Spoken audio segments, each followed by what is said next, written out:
Hello guys, उद्या होता गुढीपाडवा. त्याच्यामुळे देविका मॅडमने आजच हार ओवायला घेतले होते. सकाळ सकाळ स्वतः आंघोळ करून गॅलरीला पण आंघोळ घातली. घरबीर सगळं पुसून काढलं. आमटीच्या उकळीने घरात घमघमाट सुटला होता आणि पुरण वाटायला घेतलं मॅडमने आणि दे दनादन सुरुवात केली होती. पोळ्या टमाटम फुगल्या, भाज्याने तर त्याहून जोर दाखवला. अशा तऱ्हेने आजच्या आतच मॅडमचा नैवेद्य तयार झाला. पूजा मॅडम आपल्या बिचाऱ्या भांडी घासायला तत्पर होत्या.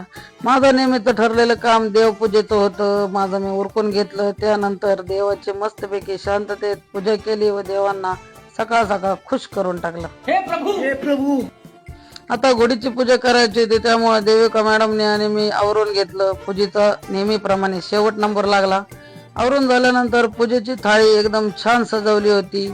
31 डिसेंबरला जरी कॅलेंडरचं नवीन वर्ष असलं तरी आपल्या मराठी माणसांचं आज गुढीपाडवा म्हणजे नवीन वर्षाचा पहिला दिवस असतो. त्यामुळे आम्हाला गुढी एकदम मुहूर्तावरच उभारायची होती. पूजेची सर्व तयारी आम्ही एकदम मनापासून केली व एकदम मुहूर्तावरच गुढीची पूजा करायला सुरुवात केली. मंगलमय वातावरणात पूजा केली, नैवेद्य ठेवला, गुढीचं दर्शन मनापासून घेतलं. सर्व प्रकारच्या पूजा वगैरे उरकून घेतल्यानंतर संस्कृतीप्रमाणे आपल्या हातावर कडुलिंबाचं पान आणि गुळ खाल्ल्यानंतर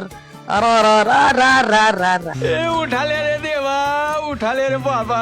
पुरणपोळीचं ताट तयार होतं, पण मला आवडतो आमटी भातच. पण देविकाच्या आनंदासाठी एक घास पोळीचा खाऊन शेवट मारुतीरायांच्या दर्शनासाठी गावात गेलो. रोकडोबांचं दर्शन घेतलं. तिथनं डायरेक्ट आम्ही गेलो गोडाऊनांच्या पूजेला. आज गुढीपाडवा असल्यामुळे सगळ्याच गोष्टींची पूजा करणं गरजेचं असतं. त्यामुळे गोडाऊनांची सगळी पूजा उरकून ऑफिस मध्ये गेलो. ऑफिसच्या सर्व देवांच्या पूजा करून घेतल्या व आजचा सगळीकडचा पूजेचा कार्यक्रम उरकून मोठ्या घरी गेलो आणि मोठ्या घरची मोठी गुढी पाहून आता भेटू मित्रांनो उद्या.